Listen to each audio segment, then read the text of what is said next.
Welcome to episode 135 of the Necronama.com.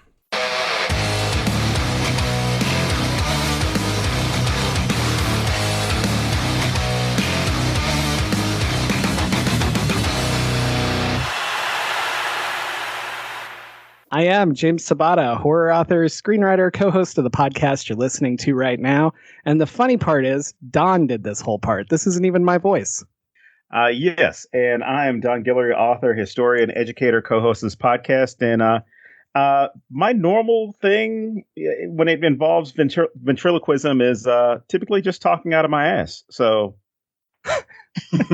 That's amazing. I was drinking water while you said that. I mean, how do we do this? But see my lips moving? All right, we'll stop. We'll be nice because we have a good guest and we have to be nice to him. So Mike Thorn is back on the show. Thanks for coming back, man. Thanks so much. Thank you. I was just telling you guys before we started recording, I'm doing my PhD, which makes me feel like a dummy every day. So, yep. Sorry, I had to throw one in. Absolutely. I lay around in a wooden box, so that's as close as I get. But yeah, man, you just had a book come out. Like, why don't you tell our audience a bit about yourself and the book and where they can go buy it? And, you know, they can even pause it and go buy it and come back. That's fine. Sure. I would encourage that. That would be great. Yeah, my second short story collection, Peel Back and See, just came out on October 29th through Journalstone. I have described it as my darkest and most personal book yet, and I think that's true. Yeah, it's a collection I'm really proud of, and I'm also nervously excited to release into the world because it feels raw and fresh. To the two of the stories, the first and last story in the collection, I actually wrote within the past couple months. They were really close to the finish line. Yeah, so it's very, very fresh book in that way. That's awesome. I know you've been doing 6,000 interviews, so I'm going to throw you a wild card question. Is there anything you wish that someone had asked you about this that they haven't? And then pretend that I did and answer it. Oh, man. I feel like I've been asked so many. I'm trying to think. No one has asked me, what scares you, Mike? No, I'm just kidding. Everybody asks that. I was going to say, where have you been doing interviews? I don't know. Yeah, people have been asking good questions, you know. I'm blanking. I'm sorry. I wish I had. No, that's cool. But, I never know. Sometimes authors are like, nobody ever asks me about this. So I was trying to help it out, but that's on me. Well, since we're on that, what does scare you, Mike? The state of ecological catastrophe of the contemporary world, climate change, social media, generic interview questions.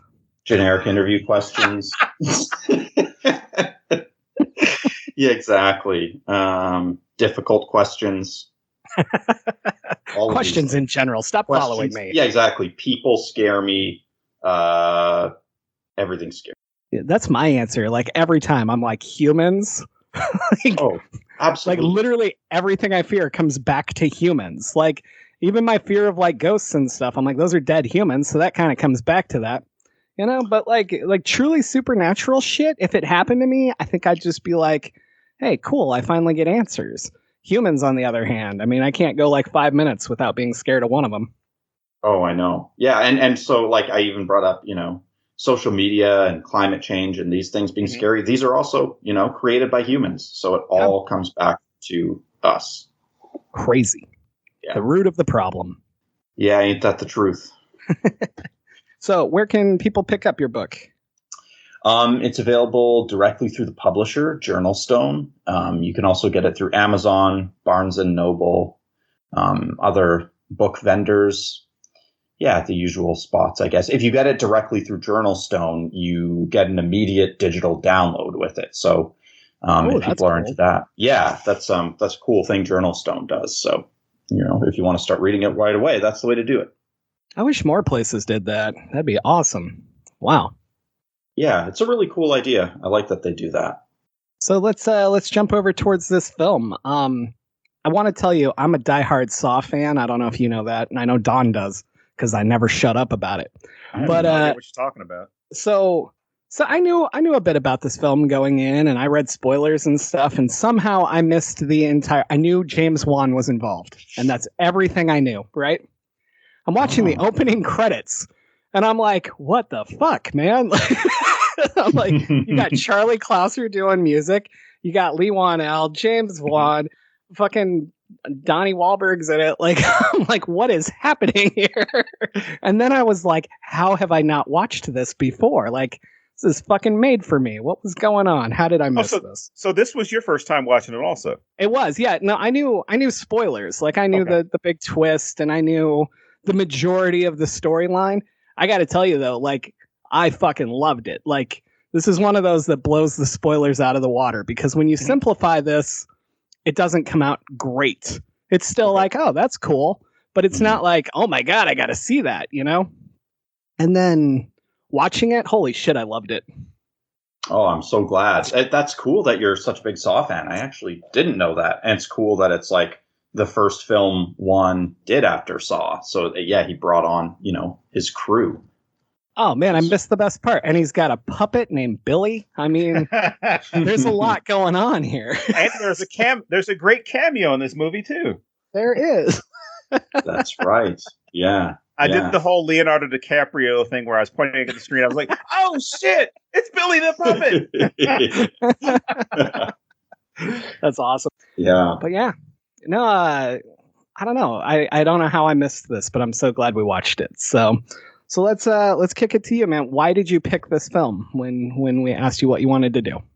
Well, I saw Malignant in theaters I think I saw it on opening day. And there were a couple things that struck me about the film. One of them was that it kind of clicked for me that James Wan has had a career-long interest in puppets and dolls and dummies.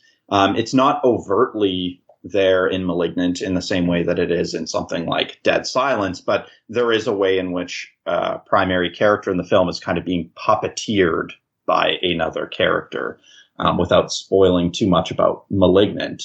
Yeah. So yeah, I kind of think of Dead Silence as like a skeleton key film in James Wan's filmography, and I see him as someone who makes horror films about horror films in really interesting ways.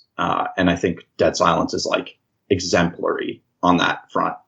Yeah, I would agree with that. I wasn't a huge fan of Malignant, but I'm not allowed to say that on social media because you'll get killed.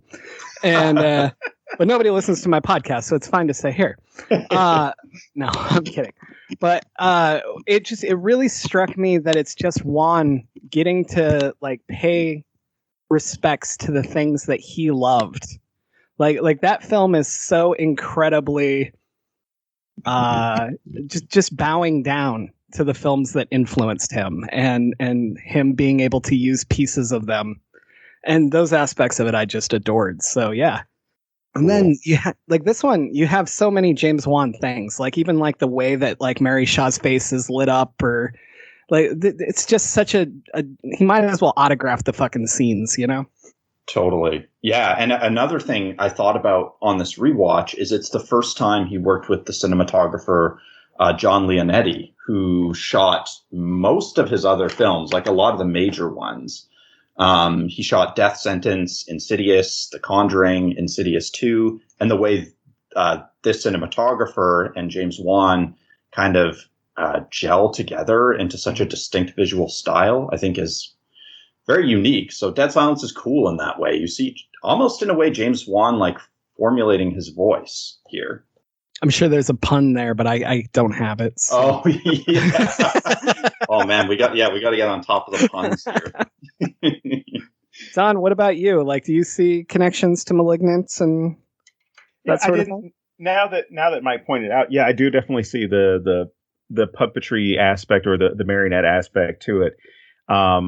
And even when you think about, if you go back to Saw, right, there's still that aspect of it as well, not necessarily the manifestation of direct control over somebody, but at least the psychological control that he gets over people to manipulate them or to get them to do what he wants them to do.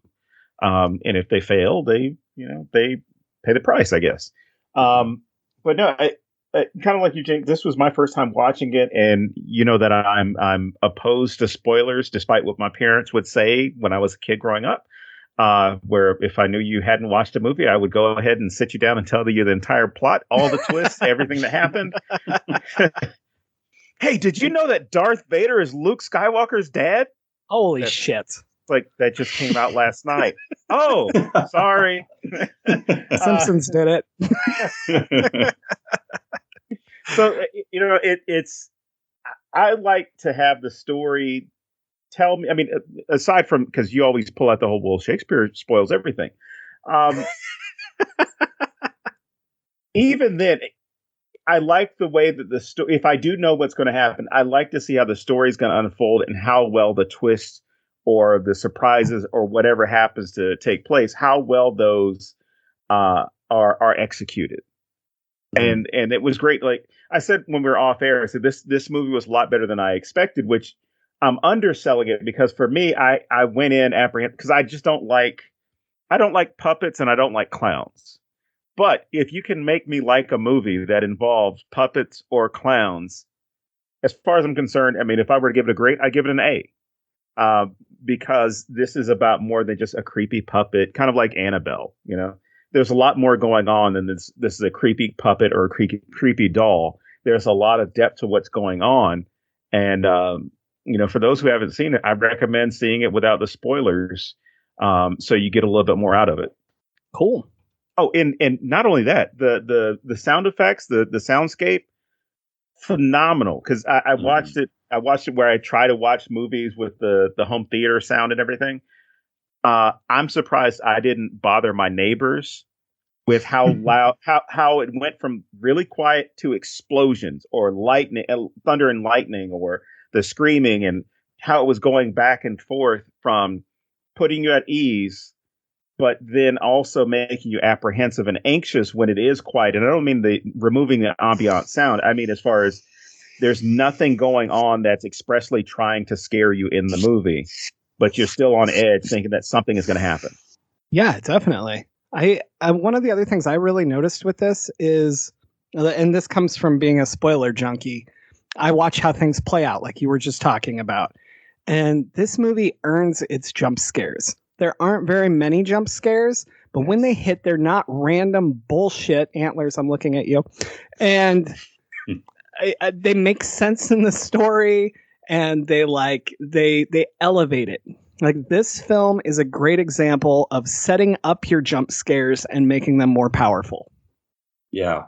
I think a big part of that is that James Wan, again, as we were talking about earlier, is someone who has done his homework, who loves the genre, who has studied the genre, right? And this is someone who, you know, he has said explicitly, this is my homage to Hammer horror films and to the Twilight Zone. And it has this beautiful kind of classicism to it. And I think that's what I've been really enjoying as I've gone back through James Wan's work is just the kind of meticulous formal grammar in his work. The scenes are so carefully constructed, just on a technical level. I love that about him. It's beautiful. I guess something we could talk about is the role of dolls and marionettes in James Wan's films and how that's working here. I really liked what Dawn was saying about the idea of puppetry in Saw as well. And I think if we can kind of abstract this concept, we can think about it in terms of the demonic possession in The Conjuring or in Insidious 2, right? He's obsessed with this idea of our autonomy being kind of taken away by sinister forces. And that's very interesting. But also this film is playing with the Freudian idea of the uncanny. It's kind of become a cliche to cite this theory when talking about horror, but I think it's really apt here. So Freud's paper explicitly addresses inanimate figures coming to life and the concept of the doppelganger, something that is both familiar and unfamiliar simultaneously.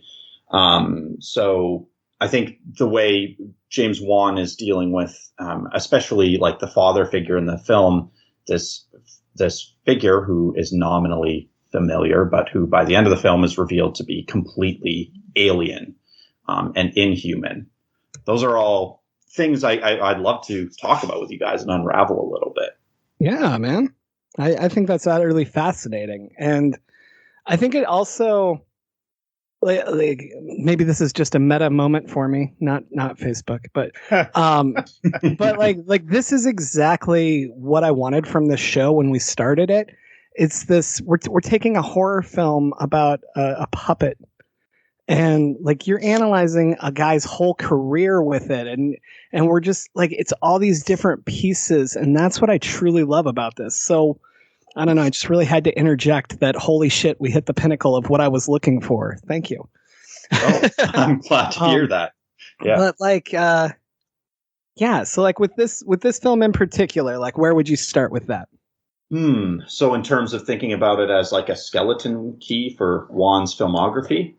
Yeah, so I guess maybe part of what James Wan is doing is, as someone who's interested in making horror films about horror films, he is conscious of the fact that he's sort of walking these characters through the machinations of his beautifully elaborate set pieces and scare sequences, and calling attention to the fact that these are fictional characters in fictional worlds. So I think James Wan, in a way, is hard to read within the context of contemporary socio-political commentary, which I think is actually to the benefit of his films, because his films end up being about horror as a whole. Like, why is it that we like to subject ourselves to these specific affective experiences?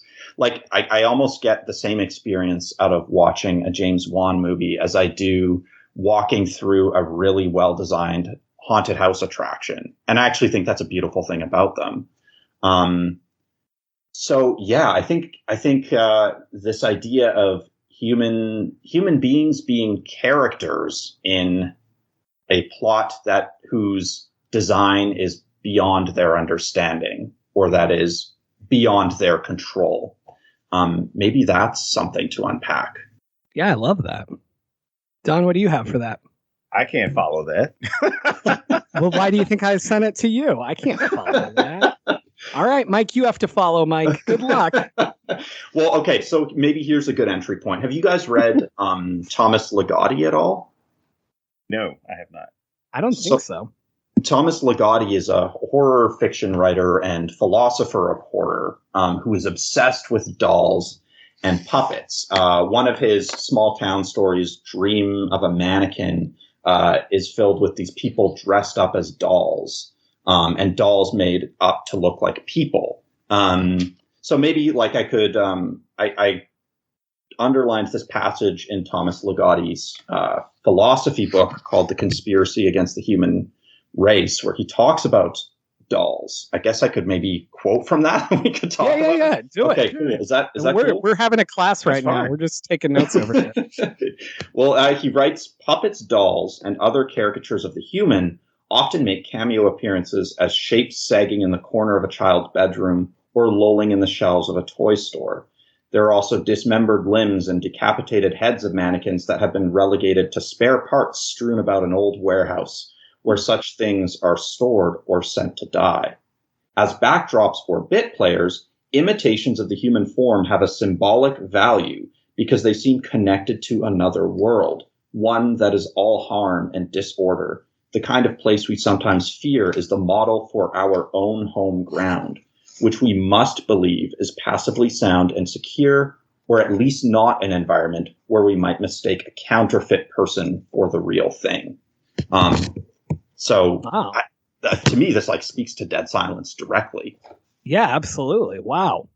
Yeah. So I guess I had Legotti clattering around in my brain. I had Freud clattering around in my brain. And I was like, holy shit, James Wan is doing some really interesting things, reflecting on like horror conventions, not only the Gothic, but this idea of marionettes and dolls and puppets and why they're both alien and familiar to us. I guess that's something we would talk about, like that uneasy feeling of encountering something that seems initially familiar, but also not. And like the way he plays with that idea. Well, and it's amazing how he picked a career where he's, telling people what to do and moving them around and Yeah. Mm-hmm. Oh, for sure. has influence on the words they say. I mean, I'm just saying that's like, if we're going to go meta, let's go all the way, right? Totally. Yeah. See, now you're gonna make some people uncomfortable working with him in the future. Now, if they listen to this, That's good. The more people that are uncomfortable working with him, the more jobs there are for me to apply to. So that's good. Yeah, I'll work with James Wan. I'd love to feel uncomfortable in James Wan's presence. No shit. Right? Oh, that's really interesting, though, thinking about it in terms of metacognition. Yeah, because, again, I see in James Wan's films, like, again, I see them as being about horror. Like, they're in conversation with the genre itself more than the real world. But then we can think about how horror in itself is always responding to the real world. So indirectly, there probably are some implications in James Wan's films of human society, human politics. I love it. Yeah. Sorry, I feel like maybe I went too balls out with the the Thomas Legotti. No, you hit us with stuff. Yeah, you hit us with stuff, and now we're just over here like lost in thought, going, "Holy shit, look at that!" So I wasn't prepared for this, so I'm blown away. This is great. I mean, we could talk about the atmosphere of the film, because I feel like, again, if we think about the fact that James Wan is just interested in horror as horror, the way the atmosphere and space becomes a character in itself, which is, again, kind of a convention of the Gothic. I love the way the film has this muted palette that's also used to accentuate the color red, which seems to be a throwback to Hammer horror as well. Yeah, just, I don't know, the use of fog and the use of location and everything. I love how I can just watch this film purely as an aesthetic experience and just like disappear into its chilly, vibes and just like love it on that level alone. Oh, yeah. And what I really like about that is how scenes don't feel the same at all, even though they have a lot of those same characteristics. Like, you take something at his dad's house, right? Like, it's got that creepy vibe to it, but it doesn't feel the same as the graveyard when he's looking to bury the puppet, Right. But like, it plays with a lot of the same stuff, but it's the way that he caters it to the needs of each scene. Yeah. I don't know where I'm going with this, because I'm just like fucking blown away thinking about it. So sorry, everybody. I'm dumb. It's okay. Also, it's been a while since I'm the dummy. It's been a while since I quit the show, so I just want you to know that Mike will be taking my place from now on. And no, I couldn't. No, then we'll call the show "Two Dummies Who Decided to Get Doctorates." That's what we'll call it. That's beautiful. That's amazing. Something else that was cool. Just a side note, I noticed David Cronenberg's sister did the costume design in this film. As a horror nerd, I was like, that's fucking cool. So I saw the name, but I didn't know that they were actually related. I was just like, whoa, that's coincidence. I mean, that's not a common name that I see everywhere, so yeah, I didn't know they were related. That's great. So you mentioned the Charles Clouser score earlier. I don't know if this is like maybe just me, but I actually think the Charles Clouser score, to me, sounds a little bit like Jack Lenz's Goosebumps theme from the TV show. And I think that's very fitting, because Goosebumps is almost like an R-rated, or this film is almost like an R-rated Goosebumps episode in some ways, like an R-rated Night of the Living Dummy. And Goosebumps is basically children's Twilight Zone. So there's like this weird circular frame of reference there. That could be totally in my head, but it felt kind of Goosebumpsy in a really fun way to me. I didn't notice that, but that's great. And I love that connection. When I watch this again, I'm going to pay attention to that. The thing I noticed was during the twist reveal, there was a different song than had been played the rest of the time. And all I could feel was Hello Zepp from Saw, and how that always kicks in with the big reveal. And I was just like, that's just another throw to what these guys always do. But it's also like, as a fan, it's kind of like that familiar hug of, oh shit, here we go.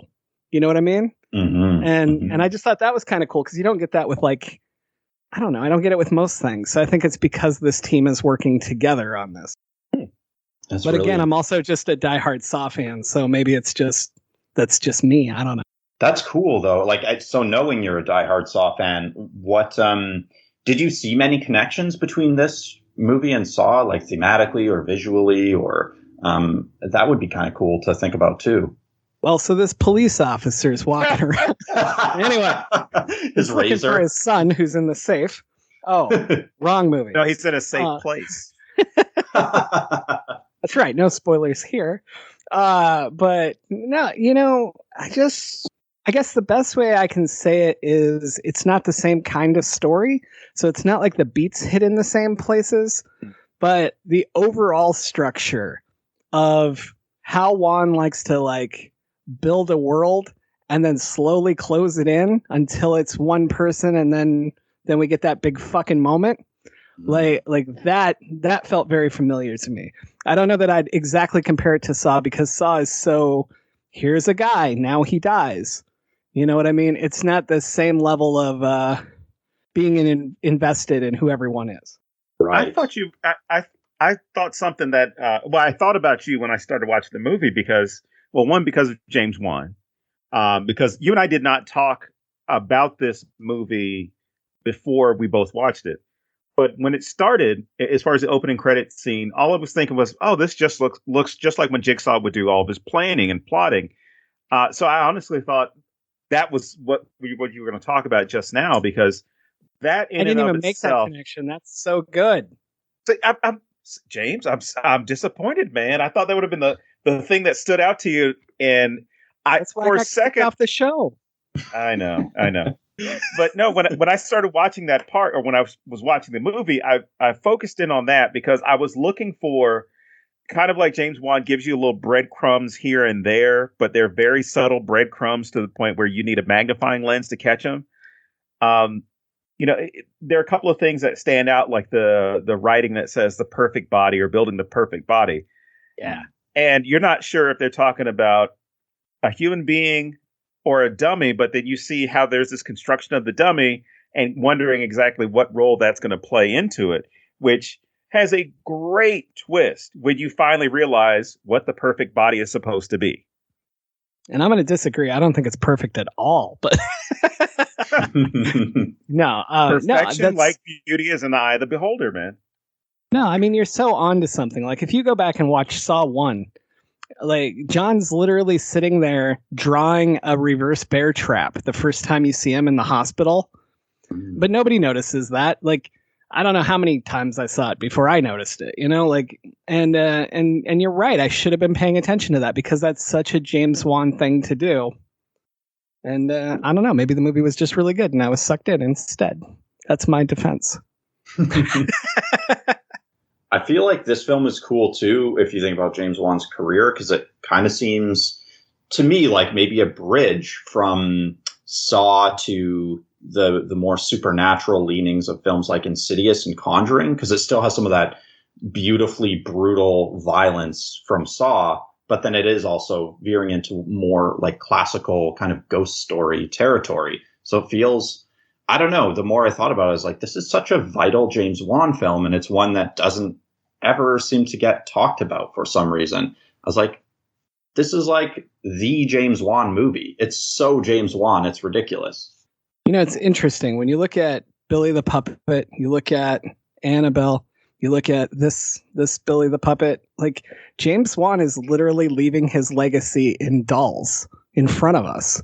Mm-hmm. I expect another, until we get to 101 of them, then we'll have all of them. But I feel like that's what he's doing now. Yeah. And apparently he built the Jigsaw doll himself. Like, apparently, that's interesting thing about too. If we think about Wan as like the puppeteer himself. It's awesome. Yeah. Maybe that's why Lee Wanell's name, it starts with Wan. He's actually a puppet. It all makes sense. Oh, don't now. start this. Don't start this. I'm going to start a conspiracy theory. Everyone listening, go tell everyone else you know. Dude, you know what I just heard? And we'll just start this conspiracy until James Wan confronts me and I can ask him for a job. And then he'll say there are strings attached. I got nothing. You win. That was great. Mic drop. Oh man. I'm sorry. That was an ultimate dad joke. No, that was good. It was glorious. I loved it. So one of the things that I really enjoyed about this, and we're going to heavily get into spoilers now, I love how Wan knows what we expect. We expect a twist. And he sets up this twist the whole time, this other twist. Sets up this other twist that the baby that we don't necessarily know about is the last of his line. What's their last name? Ashen or Ashen. Yeah, that's the last Ashen child, right? And as somebody, and this didn't come from spoilers because I read the spoilers 1,000 years ago and I didn't even remember this part of the story. But like the whole time with her doing the baby stuff and talking about baby stuff, I'm expecting that twist. And I love that he did it. He throws it to us and then he's like, but that's not the twist, man. That's still coming in 15 minutes. And I like that. Like that's such a, this is here. Like this will freak some people out. Other people are going to roll their eyes or other people will just be like, well, yeah. But he still gives it to you. He still does it. It still makes sense in the story. And then we get this other twist that is huge. And I kind of think that one, the baby one, is there as like a red herring to make us think that that's where this is going. I don't know. Maybe that's me, but interesting. I really just like that about Wan. I like how he would take the time to do layered twists, so to speak. Mm-hmm. Well, yeah, and Lee Wanell, I mean, as a fan of the Saw franchise, you're probably love the way Wanell and the other writers find all these endlessly like circuitous ways of connecting things, and sometimes it's like mind bending how many different narrative kind of like bends there are in those movies. So I think that's a very Wanell thing too. Absolutely. I mean, and if you look at Lee, then you have like the Invisible Man. The Invisible Man's also about somebody controlling somebody and being behind the curtain, so to speak, of this person's actions and forcing them to do things. So maybe this puppet thing is bigger than we think it is. Keep spreading the conspiracy. Now, how does this fit into Aquaman, if at all? Which I really like, actually. I liked Aquaman. I haven't seen it. Don, did you like it? I liked having Jason Momoa in it. And oh my gosh, now I forget the other actor's name who's normally in The Conjuring and Patrick Wilson. Yes. I almost said Neil Patrick for some reason. But yeah, I appreciated that. It was just one of those things where I think that DC they've just made so many mistakes lately. And I don't mean that Aquaman was a mistake, but I mean as far as like creating their universe in the same way that Marvel did, to where you have all these interconnected stories and all these layers. I think that if they gave the reins to somebody like James Wan, who is focused on creating those layers, you would have a great film series, as opposed to where you have so much inconsistency between the different characters and the different stories. And, Wonder Woman is all of a sudden she's going back she's in 1984 and the guy who died in World War I is back and we don't know what the hell's going on. Anyway, but no, I thought it was okay. It was just one of those things where I wish I wanted more out of it. Well, we're getting another James Wan Aquaman movie, so we'll see how that goes. He said it's going to be inspired by Mario Bava's Planet of the Vampires, I heard. So really? Yeah, I'm down. I mean, okay. Yeah, he's just such an interesting. I feel like he's just more attentive to his influences and to the genre legacies that he's working within than a lot of contemporary genre filmmakers. I really appreciate that about James Wan, that he knows the genre. He really knows the genre. So that kind of leads into the question of why I asked Don what he thought of Aquaman. Does I haven't seen a lot of his non-horror stuff. Like, do these same things sort of play in or not? Like, does he do totally different shit and I wouldn't even know that it's James Wan? Or I'm trying to one of the think. Fast and Furious movies, didn't he? He did. Have you seen that? I haven't seen that one. I've seen all of them, except for the most recent one where apparently they go into space. Because Jason's gonna kill them. Yeah, hopefully. But no, the one he did, I think it was after Paul Walker died, or it might have been. Anyway, it was very well done compared to the rest of them. So I liked that one as opposed to some of the other ones where it's kind of like, all right, you're just giving me the same stuff all over again without anything kind of cool added to it. But it was decent. I think they went to like Dubai and a bunch of other places as part of the film. But I know that he's been signed to do Knight Rider as a producer, not as the director of the film. So I would be interested to see exactly how he would do that one as a director. Interesting. Yeah, I mean, I guess the other non-horror film I've seen from James Wan is Death Sentence, which I think is also very underrated. And it was the first film he did after Dead Silence. And I'm trying to think how that one... I mean, that one seems like there's like a cruel cosmic design at work that is just, fucking up the protagonist's world and life in a way. But it's also very much a film about class. And I think, you could maybe extend it to say that there are certain social structures at play, puppeteering people, that are outside of their purview, that are driving them against each other and distracting them from the actual forces that are oppressing them or something. I don't know. I'd have to think it through, but yeah, that's cool. Right? Yeah, I don't know. Have you guys seen that one, Death Sentence? I saw that one. I really liked that one. I mean, there's some really good, I guess, kills in that movie with Kevin Bacon's character. Yeah. Where he drops a car on a guy, or maybe the guy was in the car and he dropped it off the parking garage. But no, with that one, I would definitely say that there's a little aspect of puppetry or that would match up with what we've been talking about so far.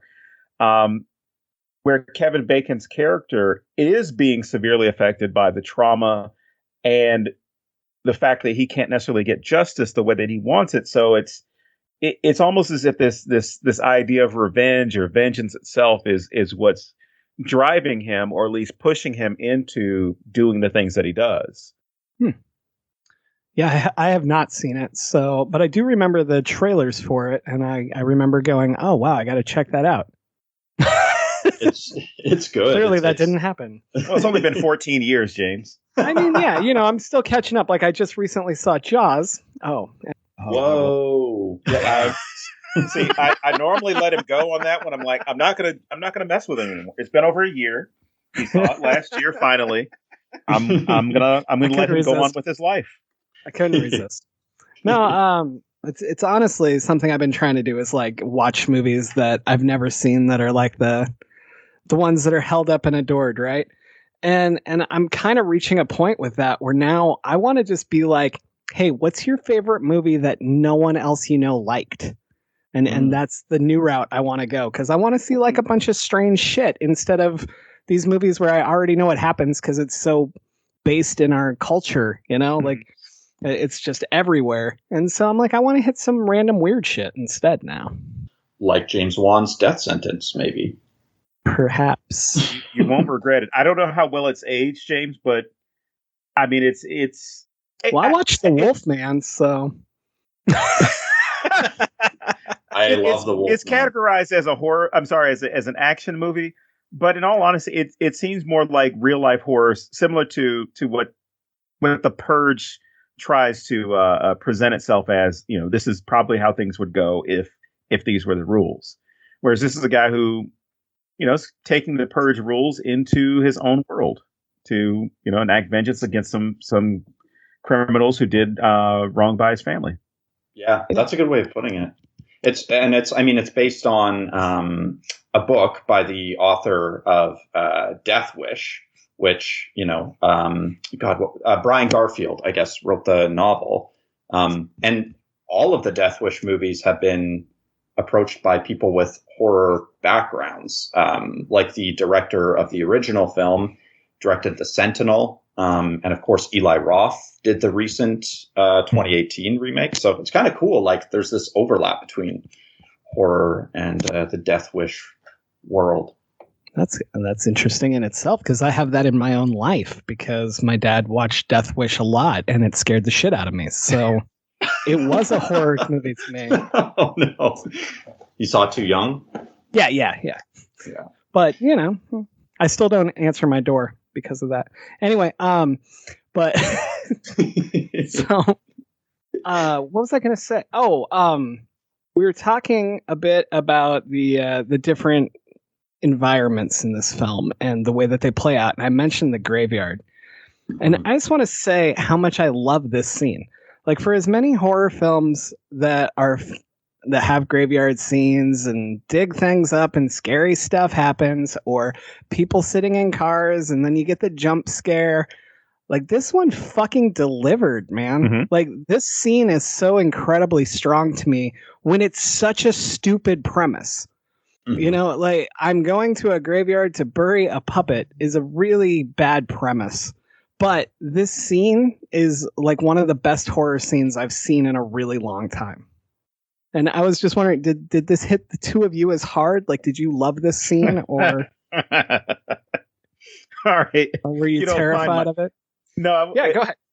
I loved it for the aesthetics there, but my mom was in the back of my head when I was watching this because she is a great person to watch horror movies with, I would just say horror movies more than anything else, because she will sit there and give commentary and then say something like, for me, I hear her voice and all I'm hearing is like, why the fuck are you going in the middle of the night? Can't you go during the day?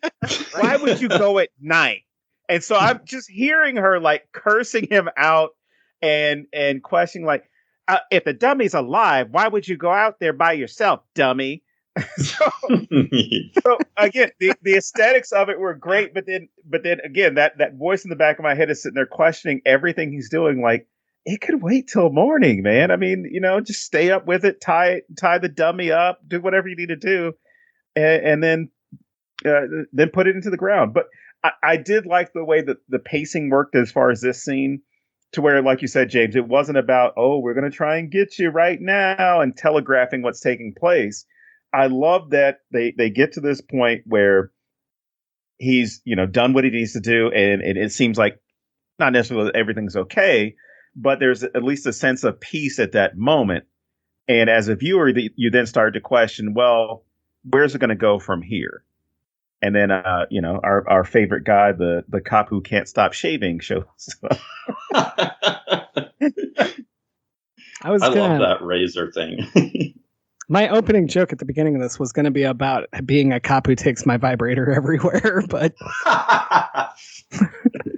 I just like that it's still going even after he dies. Like, that's a nice touch, you even brought it out here. Great. Yeah, it's a great little touch. He's got to be the worst cop ever, or the worst detective ever. I don't know. He's pretty great. I mean, he found the killer. That's one way of putting it. Yeah. Well, in terms of the graveyard scene, I think that plays into just how smart James Wan is about atmosphere. And I was thinking about, again, so James, you were talking earlier about how Wan visualizes different spaces with differing approaches. And the film, to me, with this kind of trip from the city to this weird small town, it works really well as like a visual cue that you're moving into the past in a way, and you're kind of moving into a space of memories and of the unconscious. And I love the way Wan uses the backstage of the Guignol Theater in the third act to visualize this idea too, this kind of murky, cobwebby backstage. I just thought that was like such a beautiful visualization of the unconscious. Plus, it has that dope scene with all the doll heads turning. And even well, like you the talk about tension. build-up. Oh, go ahead. Go ahead. Oh no, I was gonna say you talk about tension. That the doll head scene where there are the 100 or over 100 dolls that are supposed to be there. That scene is great in and of itself. When you start seeing them turning and their eyes, it's because then you start to realize it's not just one. Like she's actually, and they even make the comment like she's living through the dolls. So it's not just the one doll that you've already become accustomed to. So it's not as though she's put her soul into this or possessed the doll or whatever it is. It's the fact that she can manifest herself in any of those dolls. And then when you start seeing those eyes and those heads turn, I could just imagine how this played in a movie theater where everyone, those quiet moments, those creaking moments, because the sound of those doll heads combined with the visual itself, it makes it extra creepy. Mm-hmm. And it's great. Sorry, totally. Jake. No, I think that's fantastic, man. What I was gonna say was about the backstage. I love how everything builds to this. This doesn't feel like so many horror films give me that. We had to get back over here, even though we were doing something over here. Antlers, I'm looking at you, and instead, this makes perfect sense. The stage is where this trouble seems to have begun. You get a couple like they enter the place, but we don't get the whole place. We get these little pieces constantly building up to it, and then we literally go behind the curtain for the finale. Mm-hmm. And I think that's so fucking great. Like, it doesn't feel like a terrible pun. Instead, it's like, whoa, that really works. Mm-hmm. Yeah, it's just like elegant, smart, classical horror filmmaking. It's like, yes, this is how it's done. So, Don, I want to ask you, I know you're a Conjuring, you've seen all the Conjurings. How do you think that this puppet compares to Annabelle? Oh, you're going to make me turn on my baby girl, Annabelle? Ooh, really? I was expecting the direct opposite. This interests me. Please, I'm please joking. go. No, I like, you have, I guess, a similar thing going on, at least with the beginning, or at least the backstory of Annabelle, where she's possessed by, not only, I guess, a demon as well as the soul of a child. I think Annabelle is a lot creepier because you don't see, at least from all the movies I remember, you never see her do anything. You never see her move. She doesn't talk to you. She doesn't do any of that shit. And I think the fact that she's quiet makes it even creepier, combined with the stuff that she can do. Whereas with this one, it seems as though the dolls themselves are a vehicle. So you're more worried about the ventriloquist who's controlling them. Whereas with Annabelle, you don't know what's going to happen, what her plan is, or if she even has a plan. But I'm not going to turn on Annabelle. You're not going to make me do it. What's your favorite of the Conjuring movies? Are we talking Conjuring universe, or are we talking just Conjuring? Oh, we could open it up, the whole universe. You know what? I would say out of all of them, I would say Annabelle Creation, not Annabelle, because the Annabelle movie I thought really missed out on a great opportunity to at least really build on what Annabelle was. And so when they did Annabelle Creation, they gave you that strong backstory. They gave you information about the family. You've got these kids that are living with this nun. These vulnerable children that are I guess attacked, and at one point one of them is possessed by Annabelle. So you get to see all these things play out with some really creepy, anxiety-driven scenes that really get at you. And then at the end of the film, they draw that tight loop with the film that wasn't that great, which was Annabelle. So they show you, the beginnings of how Annabelle then starts getting into other people and, whatever she can do. But out of those, I would say Annabelle Creation is my favorite. It's one I have no problem sitting down and watching if it happens to be on. Whereas if Annabelle, I can't remember what they call that one, but the Annabelle film, yeah, the one from 2014, because there was Annabelle Comes Home, which I also thought was great. My wife, she thought I was going to be disappointed in it because she saw it before I had a chance to. I saw it and was like, this movie was great. Annabelle Creation and Annabelle Comes Home, both great movies. The Annabelle film, I was so disappointed and I was worried that they weren't going to make any other ones, but they've done a great job as far as tying those movies together and even putting them strongly in the Conjuring universe itself. But as far as Conjuring movies, I like the first one. Yeah. The second one's decent. The third one, I felt like it was kind of rushed, but the first one is great. Yeah, I agree. Well, it's interesting to think about those three Conjuring movies because with the third one, to me, and I would say this applies to the Insidious movies too, no disrespect to the other directors, but you really can tell when James Wan steps back from the position of director. Like, he does have a very distinct visual style and a distinct point of view. And I think that's a big part of what I like about his films as well. All right. So I like these stories, especially when you have a really cool position like a mortician or somebody who's an undertaker or whatever that helps carry the story, whether it's Tony Todd's character in the Final Destination film, or the character in this film. I like having that one person, or Clarence Williams III in Tales from the Hood. You have somebody who's giving you a lot of the background information, and they have nothing to do with this. Like, they haven't done anything wrong, but they somehow get mixed up in it, and they might end up getting killed or feeling though it's their obligation to do something. Where you see how he has a wife who has is probably suffering from dementia or early onset Alzheimer's, where he's taking care of her, and he's been kind of guarding the secret, or at least guarding the secret of Mary all this time, to where it's like, I don't want to deal with it, I don't want to face it, but now it's like he has to face it from all these years. But there's this great moment where he pulls out these pictures for Ryan Quanten's character Jamie, and he shows, like, Mary, she has she's very artistic, or has a sense of humor, because she poses the bodies and to put them on display, almost like they're performing for her or performing for whoever shows up. And all it made me think of was the posthumous photography, which was very popular in the late 19th and early 20th century for people in Europe and the United States, more so the United States. And in a lot of cases, this is the only time that you had pictures of some people's children.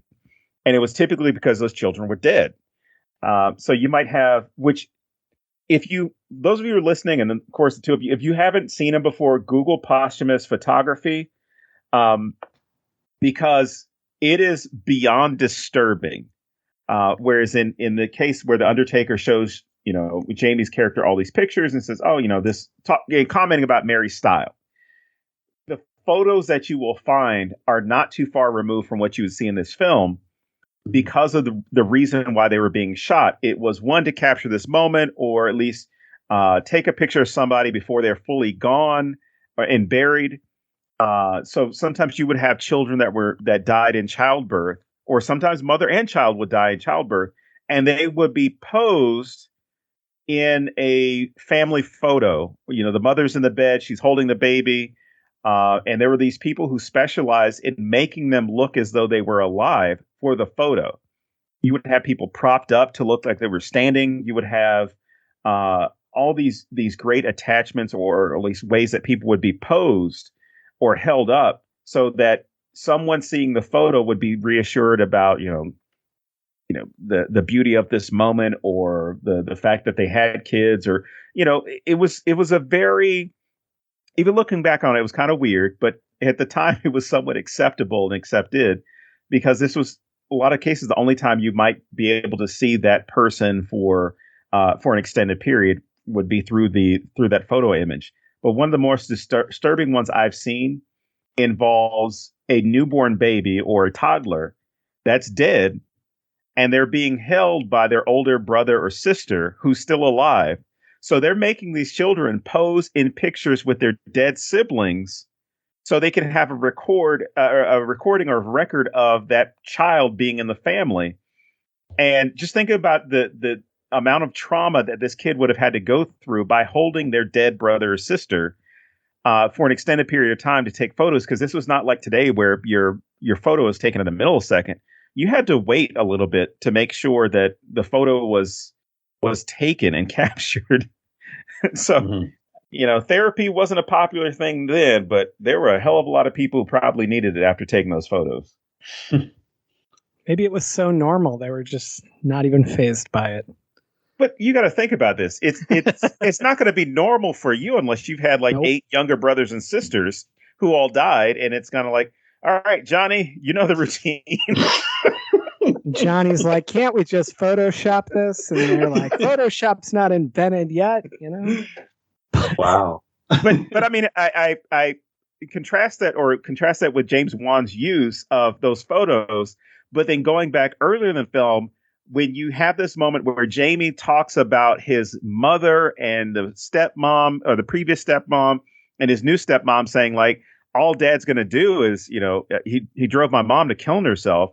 And then he drove his second wife off. And, if you're lucky, you'll be painted out of one of these pictures too. And so you see how in those portraits, the people that were a significant part of the family, or at least had a significant role, had been removed. Interesting. Yeah. Oh, that's really cool. I can't stop thinking how many people had pictures in their houses of dead people. Yeah. I have pictures of people who later died. That's not what I'm talking about here. It's just fascinating to me. You come home and you purposely hang it up, maybe.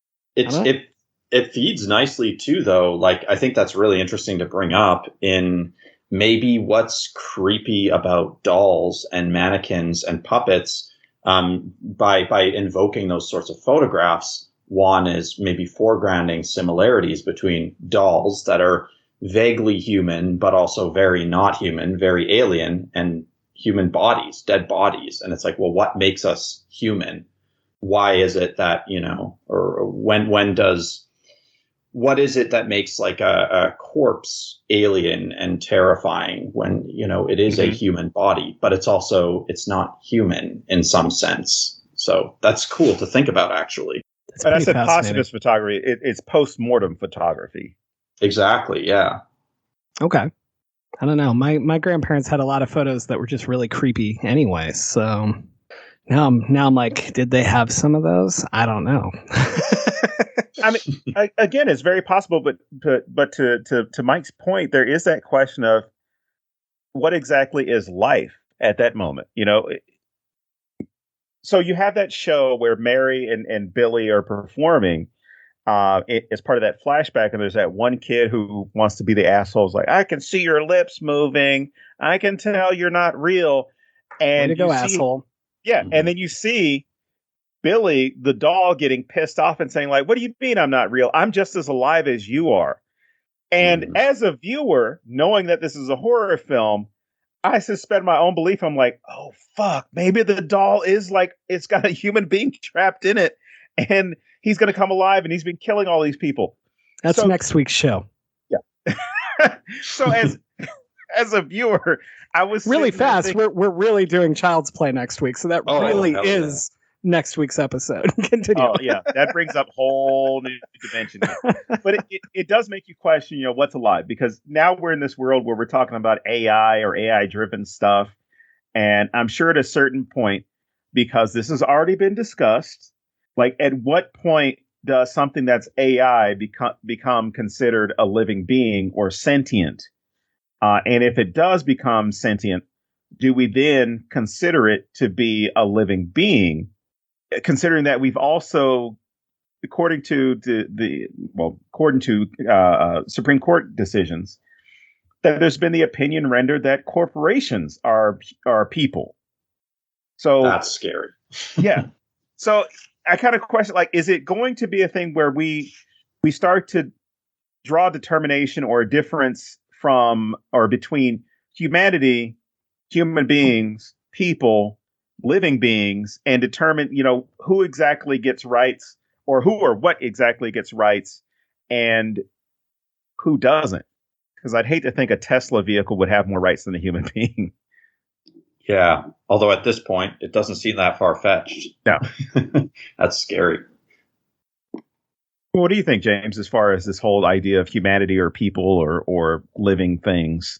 I don't know, man. Like, we've had this conversation a little bit in another episode. I want to say it was Frankenstein, but I'm not sure of like, yeah, it must have been Frankenstein because it was like, what are your rights when you're dead?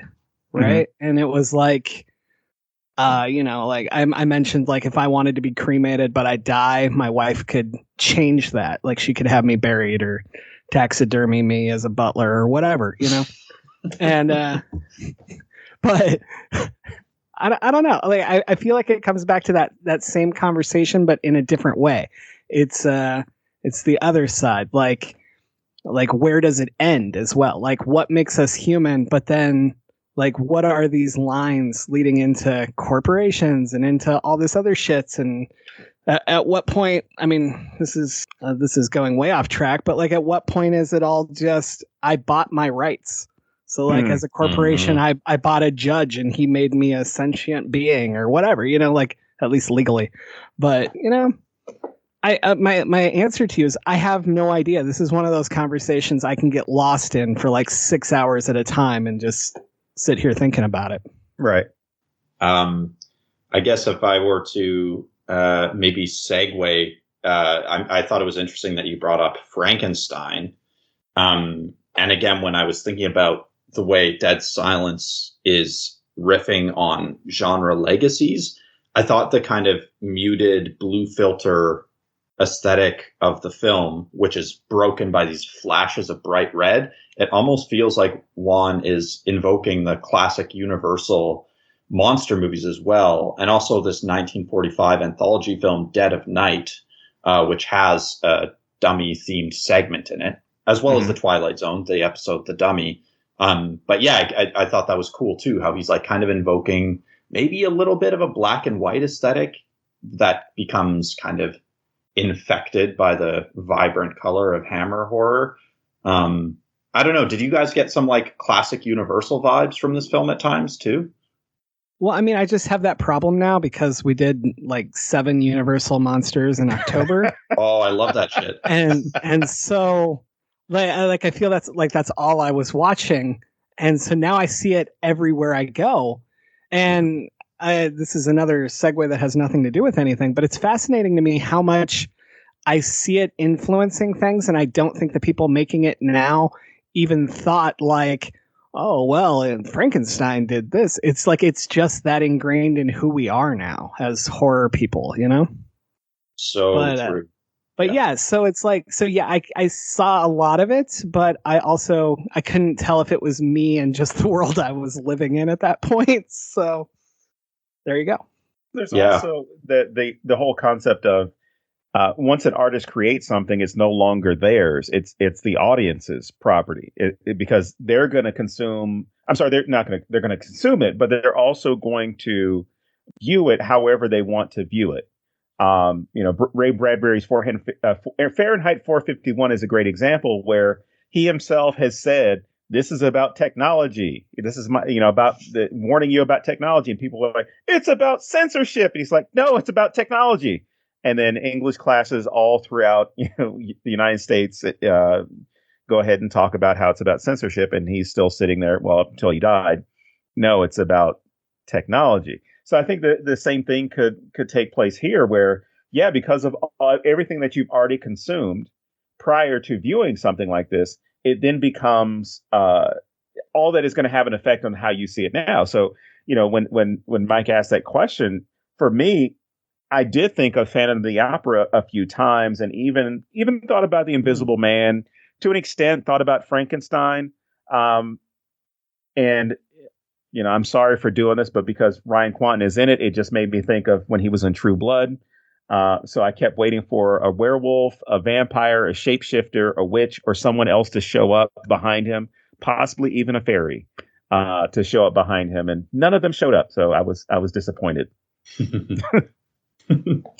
That's really cool, though, too. This idea of unconscious influence, or the way these films, which are like seminal to horror cinema. No, I was going to say the modern horror film, because I guess like there's German expressionism and early concepts of what horror cinema might look like before Frankenstein and Dracula, but those are like the watershed films, and they really are like the pillars of the genre. You can't escape from them. So it's like whether or not Wan is knowingly invoking them, they're just in the DNA of horror cinema, which is in terms of art forms, it's a fairly new art form. So we can actually go back to the originals.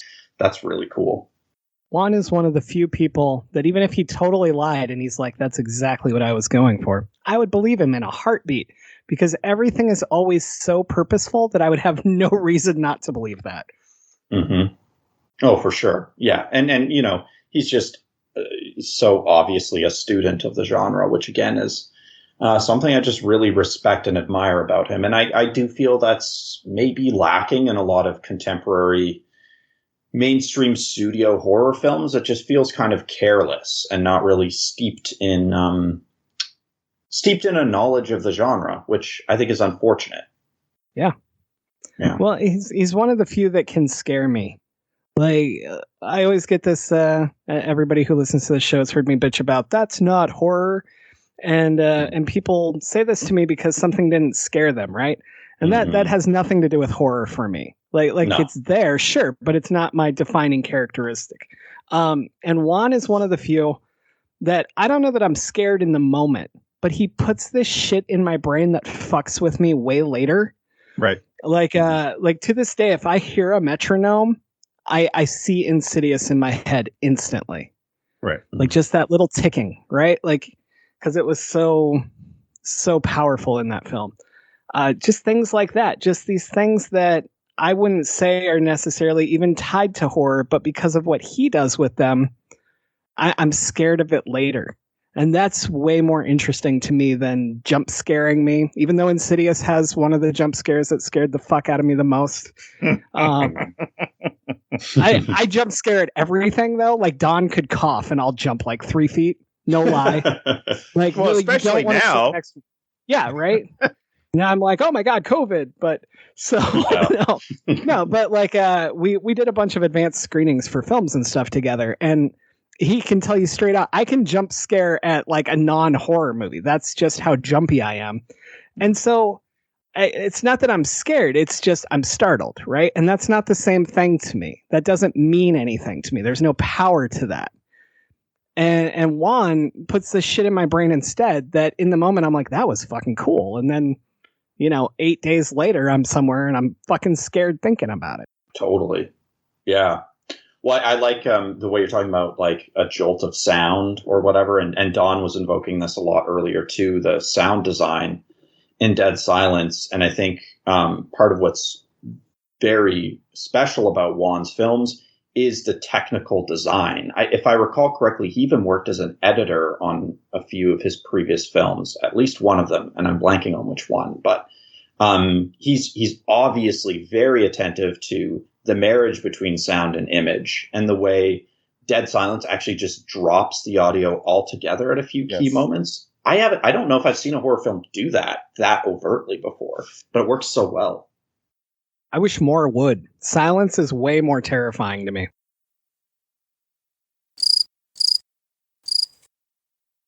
We talked about this earlier as far as the twist and then another twist after that. So that one twist that Jamie's girlfriend or his wife, I'm sorry, because they were married, was with child, and that child was the last Ashen. So Mary, got rid of Lisa because of that. But that's not even the best part. The best part is when here's how I felt when that twist took place, or the reveal took place. It felt just like when Jigsaw was getting up off the ground in Saw. where this entire time, the person who's been doing this is right in front of you.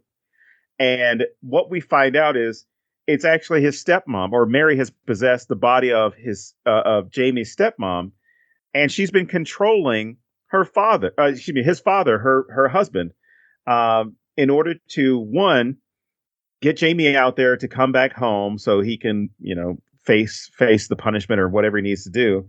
But you finally understand who sent the doll to him in the first place and why it wasn't addressed.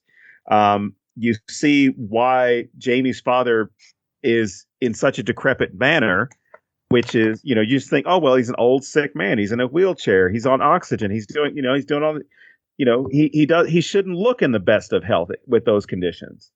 But then you start to see how she has turned this man into a puppet, into a dummy.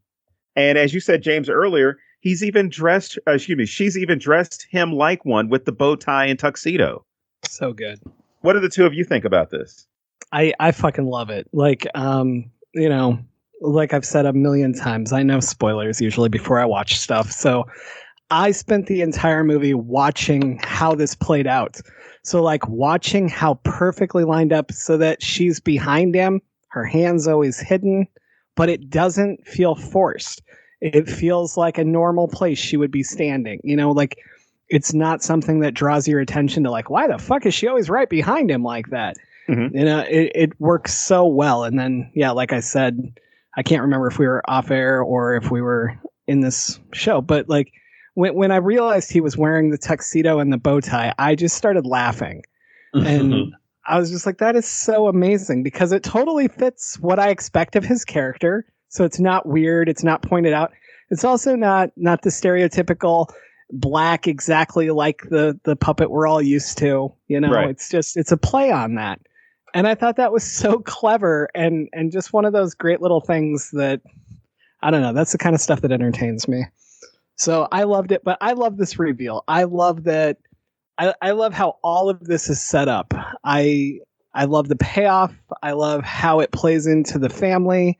I love how it uses a family member to force another family member to do things. I mean, we're back to marionettes and playing people, and I love everything about this. Mike? Yeah, I'm right there with you guys. I don't know if I have just a dark sense of humor, but I find it really darkly funny too. Like it is this kind of like, it's a blackly comic realization in a way. Oh yeah, literally right. It's there is something funny about it too. I think on some level. And I think it works really well narratively and thematically, as you're pointing out. And ultimately, the protagonist basically discovers that basically everyone is kind of a puppet, right. Which is really cool and interesting in terms of, again, what James Wan is thinking through with the genre conventions. So I love it. I think it's great. And when you say that it's funny and gross, or however you said it exactly, but I feel like that sums up so much of what people think of ventriloquist dummies to begin with. That they're funny, but there's something inherently really fucking weird about it. Mm-hmm. And even we all know it's a show, and even when you're doing it, there's still that part of your brain that starts to think that puppet's really doing this, even though I'm watching it, and even though I can see your lips moving or whatever else, like there's still that piece of my brain that wants to buy into the illusion, right?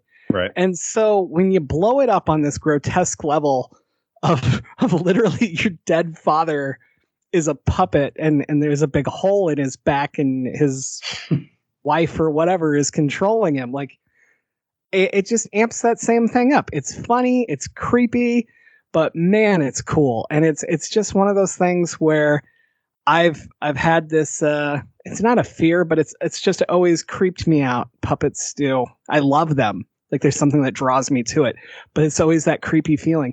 And seeing it blown up to this level is somehow so incredibly satisfying and great while being very weird. That's how I feel about any of those dolls. I mean, not just ventriloquist dummies, but older dolls, dummies, mannequins for that matter, as far as what Mike was referencing earlier with the literature. It's just unsettling. Furries for that matter. Is that next week's episode too? Somehow?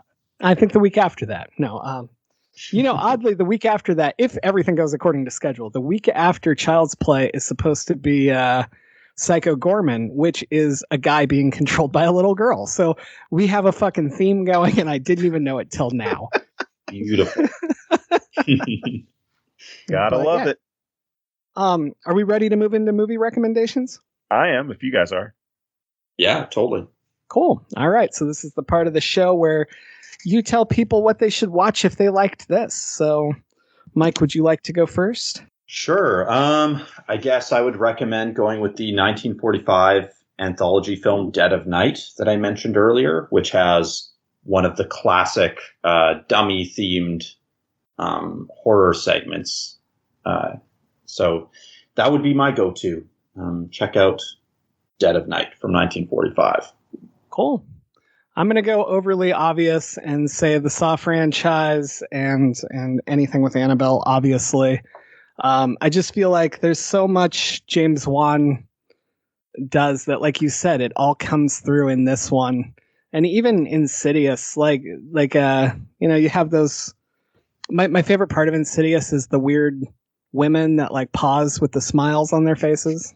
The nurses, I think they were. Yeah. And like I got that same feeling from Mary Shaw. Like it was that same, God, I love this shot kind of thing, you know? Okay. So any of that stuff. So I'm sorry I just stole 900 movies from you, Don. You can make fun of me for once. Damn it, James. That's okay. So let me cross off Saw series, Insidious. You knew I was taking Saw. I mean, come on. Conjuring series. Okay. All right. So I've still got 807. So one I will start off with before we get into films. I'm sorry, before I get to the films, is an episode from Tales from the Crypt called The Ventriloquist Dummy.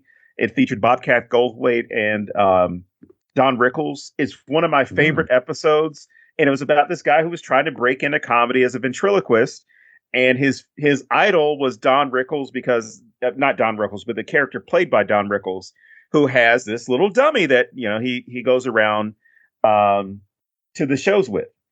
And when Bobcat Goldthwait goes to him to try and learn his tricks, he realizes that it's actually it's a deformity. So he was actually a conjoined twin, and it's the conjoined twin on his hand.